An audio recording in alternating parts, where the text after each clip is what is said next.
Hola, ¿qué tal? ¿Cómo estás? Bienvenido a otro episodio más de 6820, el podcast que vino para quedarse, el que elegiste, el que esperas todas las semanas para compartir con nosotros un episodio más. Recuerda, como siempre te digo, de suscribirte, de apretar la campanita y darnos un like. Y compartir con tus amigos, vecinos, familiares, hasta con tu suegra. Compartir esto, que hasta vamos a tratar temas de suegra en cualquier momento. Hoy tengo a una amiga especial, alguien especial, pastora, psicóloga, y vamos a estar tocando un tema bien, pero bien bonito, como siempre digo, que es muy difícil que se toque dentro de nuestro círculo cristiano. Amiga, pastora, psicóloga Mirta Chiniek, ¿cómo estás? ¿Cómo estás, apóstol? ¿Bien? Bien, muy bien. Qué alegría estar acá con vos. No, la alegría es mía, es mía. El otro episodio estuve con tu esposo, con Dani, y le decía que parecía mentira, que pareció ayer que nos conocimos, eran jovencitos, todavía eran novios, y ahora haciendo esto, ¿no? Cada uno lo suyo. Y qué bueno que hoy podemos juntos compartir y dar un poquito de lo que Dios nos permitió dar, ¿no? Tan lindo es mirar para atrás y poder ver cómo Dios fue fiel en cada etapa de nuestras vidas. Y un día, cuando éramos tan jovencitos, recibir consejos de tu parte que nos afirmó en la vida, nos ayudó a no cometer graves errores que muchas veces dentro del ámbito cristiano suceden. Y Dios ha sido fiel con nosotros. Y acá estamos. Es una alegría para mí verlos crecidos, verlos en todas las áreas. El otro día grabando, estando con tu hijo Franco y Lorena, verlo a Franquito, que lo conozco de bebé, ¿no? Nacido, y verlo hoy un muchacho tan maduro, tan enfocado en lo que hace, ¿no? Tan con una seguridad en lo que dice, en lo que quiere, en lo que visualiza, ¿no? Y eso es un motivo de gozo, de alegría. Yo sé que para ustedes, pero para aquellos que los amamos y que nos une una amistad de tantos años, también, ¿no? Porque yo le escuchaba a Melody fuera de casa, a mi hija, decirte tía, ¿no? Claro, porque tanto ellos con ustedes como yo pienso que, lo siento a los chicos conmigo, como que somos familia, ya como que va más allá de una amistad. Pero yo quiero ir al grano, como decimos siempre, ¿no? Al hueso, como le dicen hueso, acá. Tanto andar en Argentina, se me están pegando algunas cosas. Yo quiero hablar hoy sobre la parte emocional en la familia pastoral. Como diría Melody, va a estar heavy esto. Porque algunas personas, Mirta, desconocen, y lo hablamos el otro día con David, creo, y con los chicos, pero me gusta hablarlo vos como profesional, como psicóloga. Mucha gente desconoce la presión emocional y psicológica que tiene un hijo de pastor. Vamos a tocar ahora el tema del hijo. Okay. O una hija de pastor por ser hijo de pastor. Se tiene que portar bien, tiene que ser el ejemplo, todo el mundo lo está juzgando, mirando, tiene que ser el perfecto. Eso trae una carga emocional que el hijo, sea niño, joven, quizás no está preparado para eso, porque él no pidió ser hijo de pastor. Él no lo eligió. Tal cual. Mira, esa es una de las conversaciones que tenemos muy seguido con Daniel, con Dani, porque como pastores nosotros somos papás de nuestros hijos y la gente a veces no puede disociar eso de ser pastores y ser papás. Porque a veces uno quiere ser pastor de los hijos cuando tenés que tener una comida en la casa. Y ahí somos papás. Y si nosotros perdemos el foco y trasladamos tal vez la exigencia de tenés que ser así, te tenés que comportar así, porque ¿qué van a decir la gente? El tema, por ejemplo, acá en Argentina y en los países latinoamericanos, el tema el qué dirán. Creo que es un peso muy grande que hay sobre todos los cristianos, especialmente sobre los pastores. Y nosotros como pastores, Daniel y yo somos papás en primer lugar, y primero fuimos papás, después fuimos pastores. Entonces, la sociedad a veces tiene una mirada muy exigente y la iglesia, la religión, tiene una mirada muy exigente sobre lo que es la cabeza de la iglesia. Yo no digo que una persona que es cabeza de un lugar pueda vivir de cualquier manera. Si Dios me llamó a mí para estar en un preciso lugar, me va a ir preparando el corazón y me va a ir preparando las capacidades y la mente, y va a preparar todo mi entorno familiar también para que cuando yo llegue a ese lugar tenga no solamente el ejemplo de familia, el ejemplo en mi caso como mujer, sino que también una estabilidad emocional. Lo que se desvirtúa un poco, por ejemplo, cuando hay una persona líder que no tiene estabilidad espiritual ni estabilidad emocional. Todos los seres humanos somos emocionales y a veces se nos dicen, vos tenés que, no ser tan emocional. Pero no podemos quitar las emociones de una persona espiritual, pero sí podemos poner bajo el gobierno del espíritu las emociones. Y cuando trabajamos en el corazón de las personas, yo trabajo con el tema de las mujeres, de mi profesión, mucho voy a la profundidad del corazón. Y cuando hay un corazón que trabaja sus emociones, sus miserias, sus debilidades, sus traumas, sus heridas, entonces ahí podemos ir restaurando un corazón herido que va a tener una estima formada y una estabilidad, una personalidad que, si bien no tiene una vida intachable, pero logró sanar. Desde esa perspectiva de la sanidad del corazón se puede caminar y crear una familia con valores, como hablábamos, con principios y con confianza en el otro, que el que viene detrás tuyo no esté levantando tus miserias emocionales o ser la extensión de mis fracasos.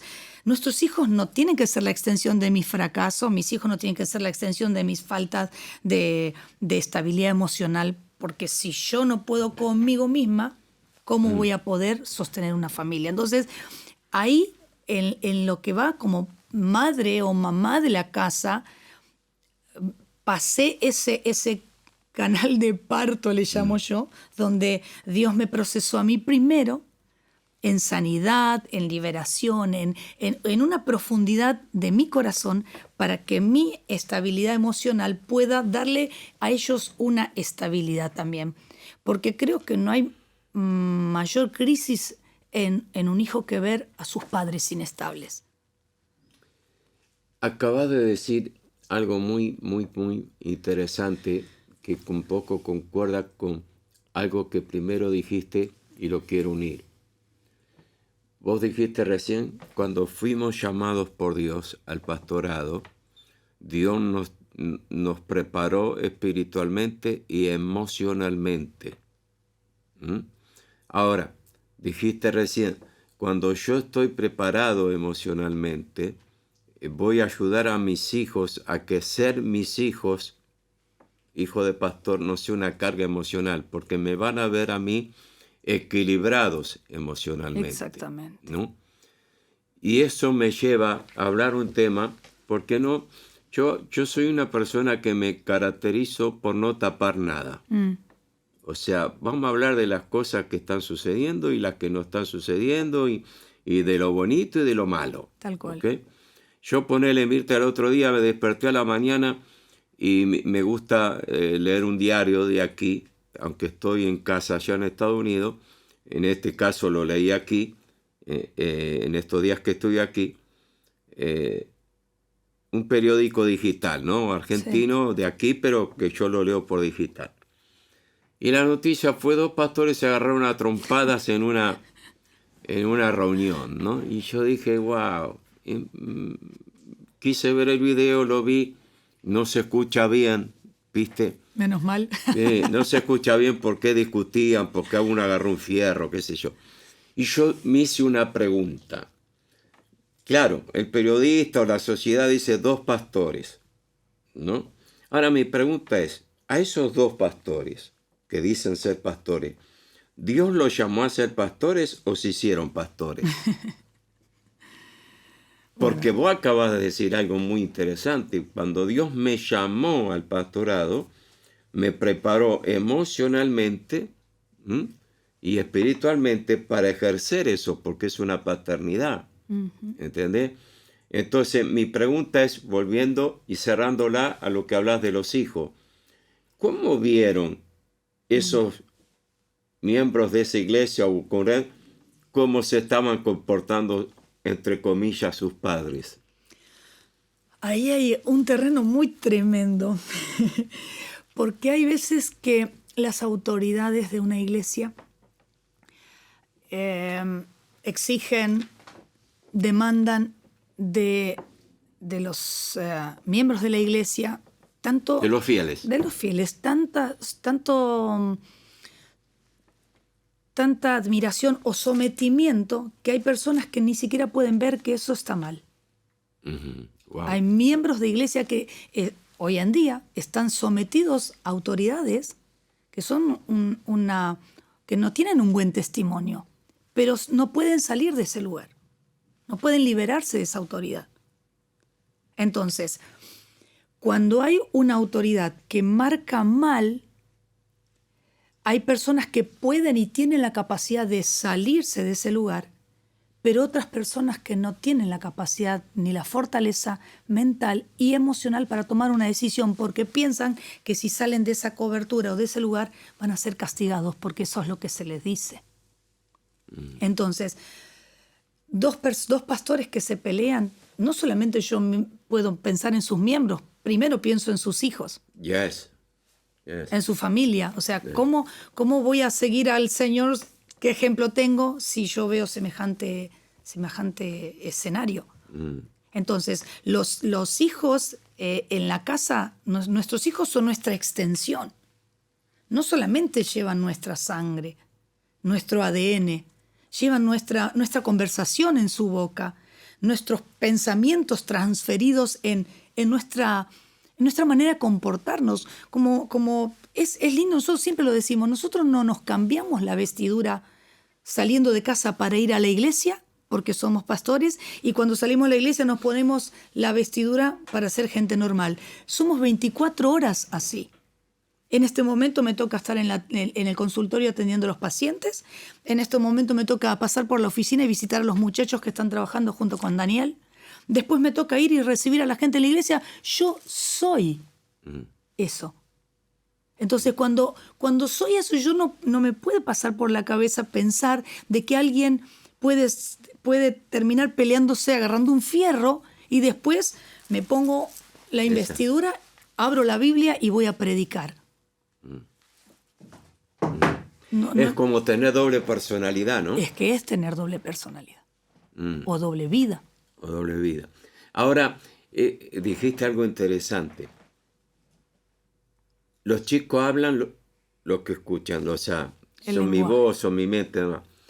Puede ser que hay hijos de pastores que les sufren más emocionalmente la carga de ser hijo de pastores, no por la gente, sino por los padres. Sí, porque dicen, no me vas a hacer quedar mal a mí. El tema no es hacerme quedar mal a mí. No me hagas quedar mal a mí. El tema soy yo, no vos. El tema soy yo, no vos. Y es una carga eso. Es una carga. Cuando los hijos están en el ministerio, nosotros tenemos nuestros hijos que entran en la oficina, en la iglesia, o nosotros entramos en la oficina de su trabajo, y es el mismo lenguaje. Estamos creando cosas todo el tiempo. Entonces, no tengo que disimular algo delante de ellos, porque ellos saben cómo soy. Yo no guardo una personalidad para tal momento, ni guardo una personalidad para subir a la plataforma a dar mi prédica. Mirta es así todos los días. Puede ser entonces que nosotros como padres pastorales somos nosotros los primeros en meterle esa carga emocional de pórtate bien porque me vas a hacer quedar mal, no hagas esto porque me vas a hacer quedar mal. Y un ejemplo, y él o ella se mandó una macana y no pensamos primero en restaurarlo a ella, pensamos primero en qué va a decir la gente y no Sí, en en cuidar el corazón de él. cuidar el corazón de él. O sea que cambiamos cambiamos los estándares, ¿no? Para la gente pasa a estar primero que mis hijos. Y cuando el hijo lo percibe así, cuando la gente pasa a estar primero en el corazón del pastor que el hijo. Por eso es lindo tener la familia incluida en el trabajo.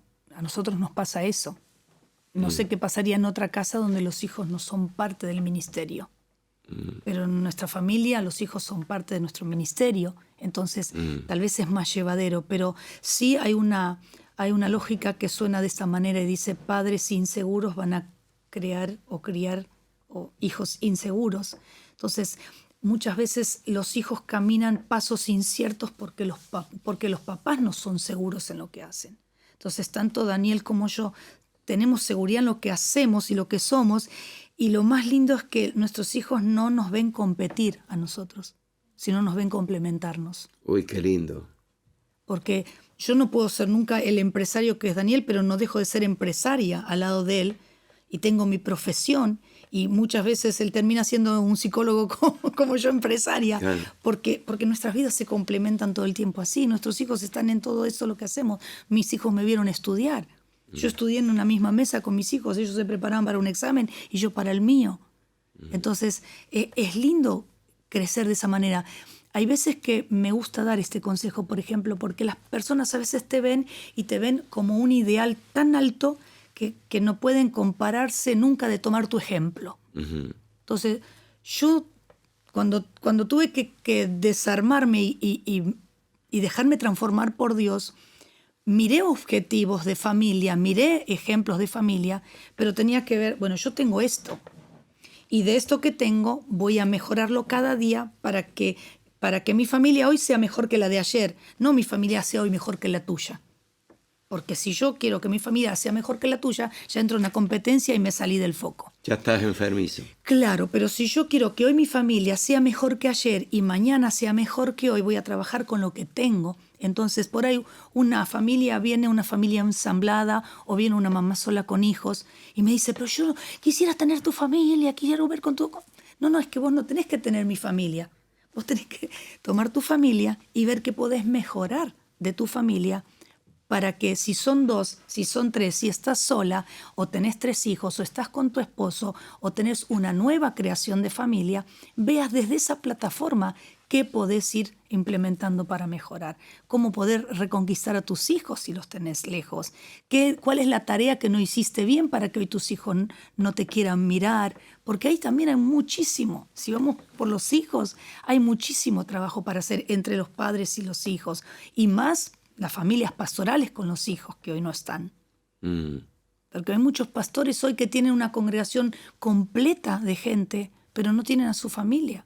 Y es un dolor muy grande para un pastor eso, para una pastora. En tal caso que sean los 2 pastores. Porque si el hombre es pastor, pero la mujer no es pastora, también hay una falencia ahí. Porque los hijos no saben cuál es el referente espiritual a quien seguir.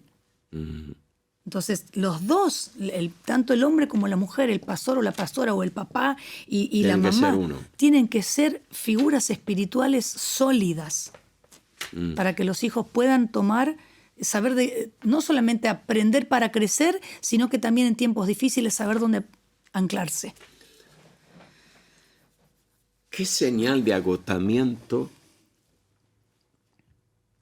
emocional puede percibir un pastor, una pastora de su hijo cuando se está agotando por ser hijo de? Me explico la pregunta. ¿Qué señal clave hay que dice: no, mi hijo está llevando demasiado la carga de ser hijo de? ¿Viste? ¿Hay alguna señal que podés darnos? Sí, por ejemplo, la irritación, las maneras de contestar o O decir, no porque siempre me miran porque soy el hijo del pastor. Yo he tenido charlas con nuestros hijos por algunos detalles que han pasado, pero a mí siempre me van a ver como tu hijo. No, vos sos uno más en la plataforma, vos sos uno más. No, pero siempre está esa... No, es que no tiene que haber esa carga porque vos sos individual y tenés que crecer de esta manera. Pero sí tal vez esas reacciones, no me pongas a mí, no me expongas a mí. Claro. Porque no quieren ser expuestos, tal vez porque piensan que son privilegiados.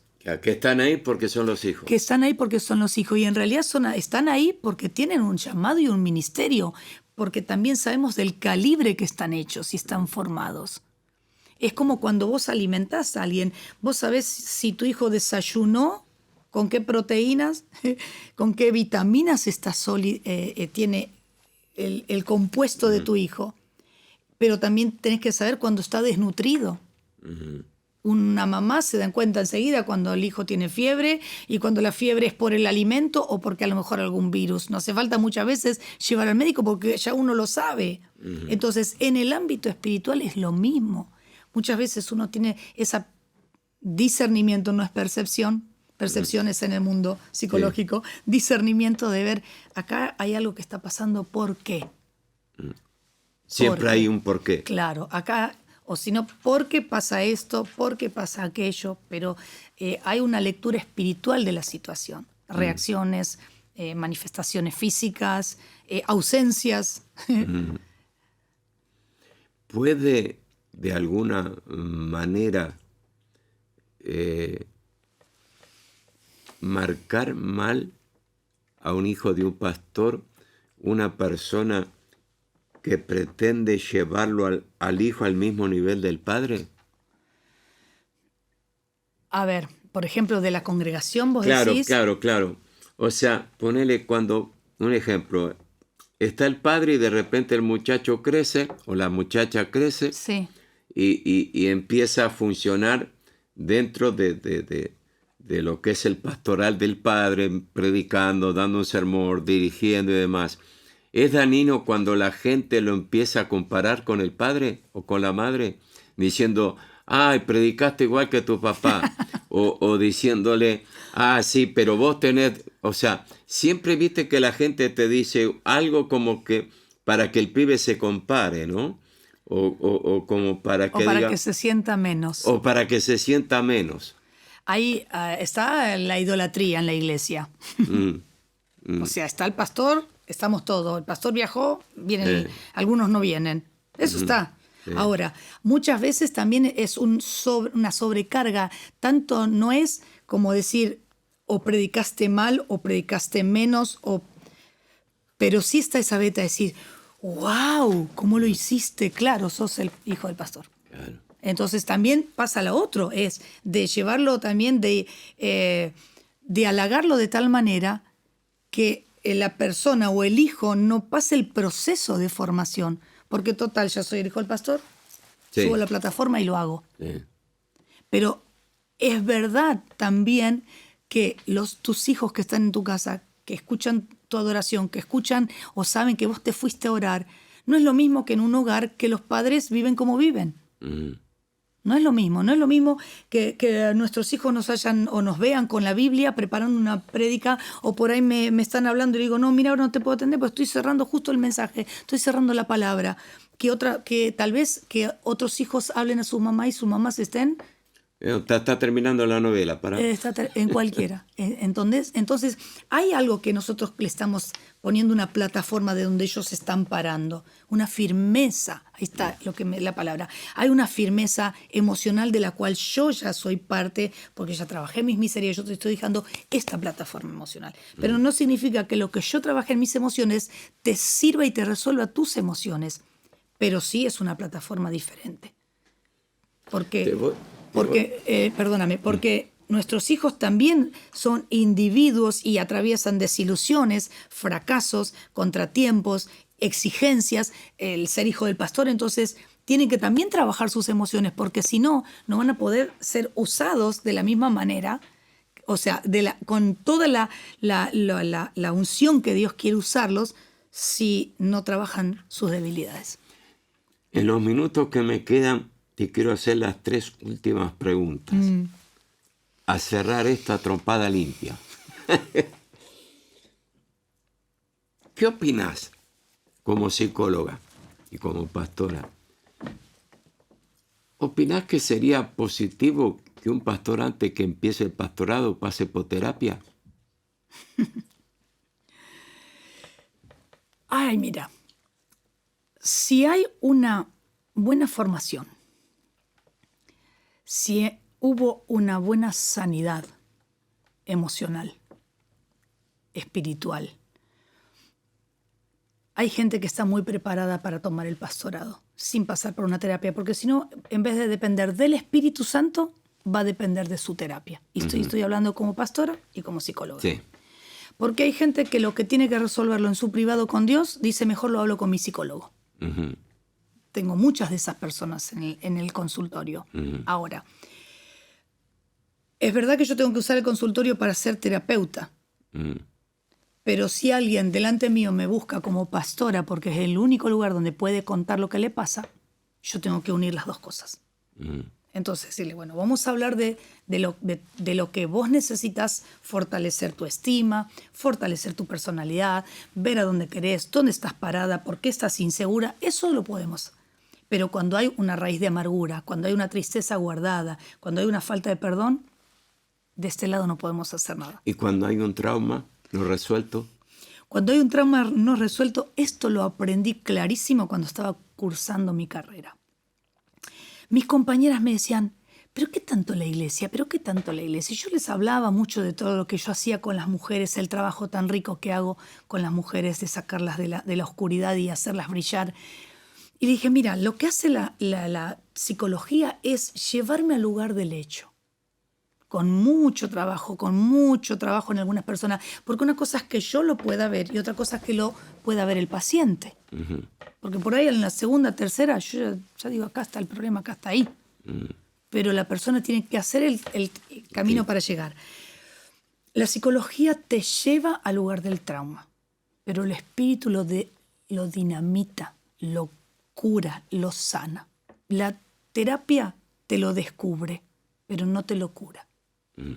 Puedo darle una significación, puedo darle una explicación, puedo decir, acá me pasó, pero lo que sucedió en el interior de la persona, ahí solamente llega el Espíritu Santo de Dios. Y lo tengo súper comprobado porque de esta manera direcciono a las personas que me vienen a pedir una terapia, siendo pastoras, siendo líderes, siendo ministros. Porque hay un recurso que nosotros los hijos de Dios tenemos que es superior a cualquiera. O sea, el médico tiene sus especialidades. Como profesional tengo mi manera de llevar las personas a la terapia, pero si como seres hijos de Dios no aplicamos ese plus, vamos a encontrar el trauma, le vamos a dar toda la explicación, pero no va a terminar de cerrarse. Yeah. Vos sabés que eso me trae a la mente que hace poco tiempo atrás, interiorizándome por la terapia EMDR, la famosa terapia EMDR contra trauma que le inventó no me acuerdo ahora el nombre de esta psiquiatra americana para los militares que venían en Estados Unidos con trauma, Sí. para gente abusada y demás. Un día interiorizándome sobre esa terapia y viendo cómo funcionaba y cómo la hacían, porque de diferente manera, por vista, por sonido y demás, sí. pero siempre el punto en clave es traer el trauma al momento, a la mente, para sacarlo, Es desgarrador acomodarlo. eso, ¿eh? Es desgarrador ese Sí. momento. Entonces me vino a la mente que a mí Dios, sin saber nada de eso, me llevó fue en el año 1 de enero del 90, 1 de enero del 90 creo que fue, o 91, uno de los dos, a ministrar a una joven, Joana, que el novio ayudado, obligado a abortar, y ella entró a la sala de aborto obligada, abortó obligada, llorando. Cuando pasaron los años se casó, 2 embarazos, 2 abortos naturales. Sí, sí. Y cuando ella me la trae la suegra a a que la atienda porque justo 1 de enero, esas horas había perdido el segundo embarazo. Viendo la MMDR, me di cuenta que yo le ministré la sanidad de su alma de esa forma. O sea, Dios lo borró así. Cuando la MDR tardaba 8, 9, 10, 12 sesiones, en 10 minutos Dios lo borró, ¿no? Hasta el punto que la chica tiene 2 chicos, ¿no? Y vos sabés que sucede, la sanidad esa sucede con el mismo, todo lo que esa persona en ese consultorio quitándose el bebé no pudo gritar, defenderse, llorar, eso quedó encapsulado. Cuando viene la administración del Espíritu, esos gritos son como si estuviera pasando en ese momento. Siempre digo esto, y lo dije cuando di el taller de los traumas. ¿Qué es el trauma? El trauma es una herida. Y la herida, en el momento que te cortás, hay veces que nos cortamos con el cuchillo que ni nos damos cuenta, lavando, limpiando, acomodando, o con cualquier herramienta. Y después aparece esa aspereza. Esa manchita roja y te duele y te incomoda y te pica. Y cuando vos vas a sanar esa herida, o tal vez una herida profunda, en el momento del corte no se siente dolor.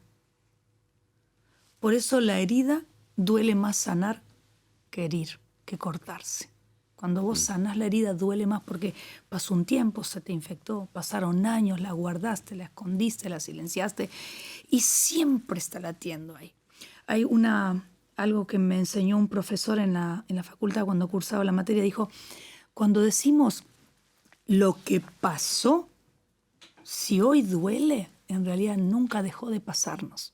Claro. Comenzó a pasarnos a los 9 años, a los 7, un abuso. Pero ese abuso que no se habló, atendí a una mujer una vez que me dijo, hace 45 años mi abuelo me abusó. 45 años de silencio.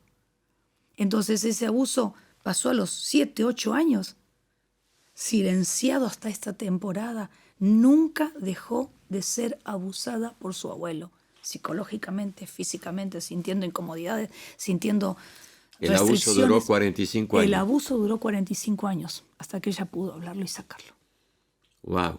Esa es y cuando sana, como vos decís, en 2 minutos de unción, de ministración, eso es arrancado. Pero ¿dónde encontramos personas que nos ministren para que en 2 minutos un trauma salga para siempre? Eso es lo que necesitamos en las iglesias. Gente ungida, gente con un corazón. Un día, hace muchos años atrás, le dije al Señor, cuando tuve malas experiencias con pastores, dije, Señor, yo quiero ser una pastora de excelencia. Y el Espíritu Santo un día me tocó el hombro y me dijo, ok, vas a ir a estudiar. Claro. Prepárate. Prepárate, porque yo dije, yo no quiero cometer los errores con la gente, los mismos errores que cometieron conmigo. Entonces y mira qué interesante que Dios me hizo sanar primero antes de pasar en la carrera. Yo sané, el proceso mío fue antes de sanidad, en cada herida, en cada trauma. Una sanidad con terapia del cielo directamente a mí. Entonces ahora no tengo problema de asociar una cosa con la otra. Es que van juntas siempre. El tema que necesitamos, como hablabas en el otro episodio con el pastor Daniel, necesitamos más pastores empresarios. Yo digo que necesitamos más pastoras. Psicólogas. Claro. Ahora, para terminar, Mirta, algo tocaste recién. ¿Cómo, yo el otro día le decía a tu esposo Dani, cómo complementaba, cómo nivelaba empresario, pastor, empresario, ¿no? ¿Cómo lográs, vos dijiste que en el consultorio mismo, sos atendés psicóloga, pero también no puede dejar de fluir lo pastoral, ¿no? ¿Cómo lo complementás? Y ahí hay que tener un discernimiento muy fino para saber cuándo poder hacerlo. Y si no, le doy si lo puedo hacer en el consultorio, lo hago. Y si no, le doy una cita en la iglesia. Y la atiendo en la iglesia, fuera del consultorio. Pero sí sabiendo exactamente dónde voy. Ya sabes en dónde está el tema. ¿Dónde está el tema? Y tenés que saber diferenciar dónde la gente lo escucha, ¿no? Porque el medio donde lo escucha, lo que vos le vas a hablar es también cómo lo va a recibir, ¿no? Cómo lo va a recibir, pero también tengo yo que respetar el lugar donde estoy. Claro. El lugar donde estoy es un consultorio y yo a veces no puedo aplicar las otras herramientas. Claro. Nunca dejo de ser pastora en el consultorio y nunca dejo de ser psicóloga en la iglesia. Uh-huh. Pero tengo que ir saber con mucha sabiduría mediar, atender con sabiduría a la persona que me está escuchando, saber, y yo más escuchar, a ver cómo me dice, desde qué ámbito me lo está diciendo y el auxilio que me está pidiendo a gritos. Termino con esta. ¿Te ayudó estudiar psicología también para lidiar con los temas de tus hijos en el pastorado? Sí, en el sentido de frenarme antes de ¿por qué lo está haciendo? ¿Por qué está decidiendo esto? ¿Por qué estaría atravesando esto? Me estoy haciendo a mí la pregunta, no le estoy haciendo a él la pregunta. Cuando hay tal vez una situación que tenga que hablarla con ellos, me hago primero esa pregunta a mí.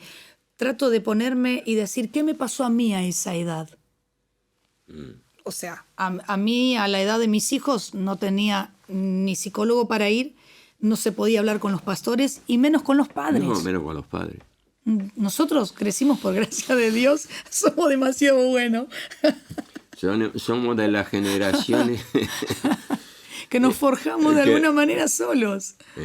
Es verdad. Entonces, hoy que se tiene tantos recursos, por eso que a veces los recursos, la cantidad de posibilidades que tienen de ayuda, y aún así silencian.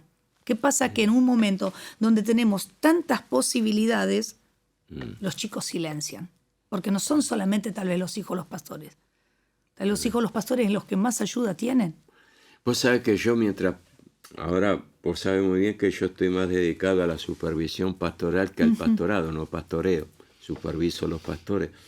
Pero cuando yo pastoreaba me daba cuenta que había chicos jóvenes, adolescentes, jovencitos, que venían y se abrían conmigo, ¿no? De una forma que yo no me podía abrir con mis pastores antes. Tal cual. Y entendí que era porque ellos no me veían como el pastor, me veían como el amigo. Amigable. O otros me veían como el padre que no tenían. Y me lo venían y me decían, usted es el padre que no tengo. Y ¡pum! Claro. Largaban todo, ¿viste?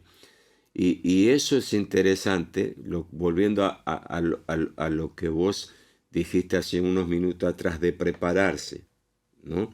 Por eso yo tengo la bendición que tengo a Mabel, que es un autodidacta que vive leyendo y me comparte siempre y vemos juntos y me preparé en el sentido de no pude ir a estudiar como vos, pero me preparé de aprender la emoción del joven, de lo que, como para entenderlo. Ya sé, tengo la unción, Dios me ungió todo, pero también tengo que prepararme, ¿no? Y entenderlo a ese joven lo que siente. Entonces, qué interesante que la gente se prepare. Y termino ahora sí con esta. ¿Qué consejo le das a pastores, pastoras, en este caso como vos, que están comenzando y sienten lo mismo que vos, ayudar a la gente? ¿Qué consejo le das? Como hijos de Dios, lo que recibimos nosotros es una herencia y está bien que nosotros estudiemos la palabra. Primero y principal, que se preparen en la palabra. Porque por más oración que tengas, por más unción que tengas, si vos no tenés conocimiento de la palabra, Chao. No vas a tener un recurso. La Biblia dice que el Espíritu Santo te va a hacer recordar todas las cosas. ¿Cuáles cosas? Las que aprendiste, las que sabés. Entonces, fundamental eso. Y segundo, también que puedan identificar a qué les llamó el Señor. Claro. Porque hay veces que estamos en un ejercicio de algo, de un oficio, que no tiene nada que ver con nosotros. O sea, por ejemplo, puedo estar como en la escuela de niños o en el ministerio de niños o en la escuela dominical, como muchas iglesias lo suelen llamar. Pero trato mal a los niños porque estoy áspera, porque no es el lugar donde Dios me quiere. Entonces, tengo que identificar. Ahí yo creo que ahí está la clave de todo cristiano. Se identifica. Mira, y te lo voy a decir así porque lo siento así tan fuerte ahora. Se identifica el soplo que Dios le dio. ¿Para qué te hice nacer? Se identifica. va a ser la persona más feliz del planeta, porque en ese soplo que identifican el propósito va a estar la carrera que tiene que estudiar, va a estar el lugar donde tiene que pisar, va a estar con quién se va a casar, va a estar cuántos hijos va a tener, va a estar todo incluido. Entonces nosotros vamos todo por acá en vez de venir a buscar acá. Va a estar la receta. Claro, tenemos que ir a la esencia, al carozo de todo. Es el carozo ahí donde fui gestado. ¿Qué hay ahí para mí? Y cuando yo ahí entré en ese lugar, que es el carozo, acá adentro, acá está Dios y Mirta. ¿Qué dio Dios a Mirta? Yo un día me metí ahí adentro y me encontré a mí misma. Si no me encuentro a mí misma, le digo a las pastoras, a los pastores, si no se encuentran a sí mismos y no se identifican y no reciben ese sello de hijo de Dios, cuando vos ahí abrís tus alas y es el mejor vuelo de tu vida, y ahí va a estar todo incluido. No vamos a decir, voy a estudiar como tal pastor, voy a ser como tal pastor, voy a ser psiquiatra. No, mejor no. Vas a tener certeza de lo que tenés que hacer y ser en la vida. Se nos fue el tiempo, Mirtita. ¿Me prometés que vas a volver otro? ¿O acá o allá? O lo grabamos acá en Buenos Aires como estos, o lo grabamos en el estudio allá en North Carolina. Pero gracias por venir. Gracias por este tiempo tan hermoso que nos regalaste. Espero que lo haya disfrutado. Espero que haya podido recibir una dirección, una palabra, un consejo que le haya servido hoy para lo que está pasando. Nos vemos el próximo episodio de 6820. No se lo pierda, no se olvide de suscribirse, apretar la campanita y darnos un like. Nos vemos la semana que viene en este horario, este día, con otro episodio más de 6820. Dios te bendiga.